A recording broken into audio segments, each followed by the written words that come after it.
Hivi bado uko Chadema? Mimi ni CCM. Nini kilikutoa Chadema kwenda CCM? Kwa sababu yale mambo ambayo tunayataka tunapigania kati kwa kule Chadema, mama ameyafanya.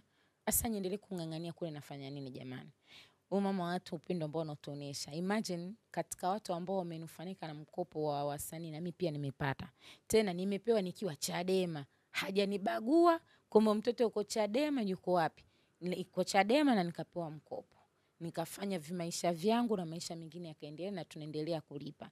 Sasa mtu kama huyu unaachaje kumpa support? Ukiangalia vingi kavifanya, ukiacha tu sisi wasanii kupewa mikopo. Kuna mikopo ya kina mama ambao wanapata, wafanya biashara wadogo wadogo. Mimi kuna siku nimetembea masokoni naongea nao, wanakuambia mama ametuwezesha, sasa hivi tunapata mikopo ambayo haina riba, ya vikundi, maisha yetu yanaendelea, kila mmoja ananufaika nayo. Wewe mwenyewe umeona maendeleo SGR hizo. Mtu kiingia mno unaona kama umepanda ndege kwenda Dubai. Kumbe ni hapa Dar es Salaam. Mambo ni mengi, maendeleo ni makubwa. So inafika sehemu kwamba kwenye ukweli tusimame kwenye ukweli. Wale ambao bado wanaendelea kumpinga mama ni watu ambao wenye chuki zao, lakini wakikaa pembeni wanasema ila huyu mama anapiga mwingi, hawataki kusema hadharani. Kwa sababu hata mmoja Chadema kuna wanaomsupport mama.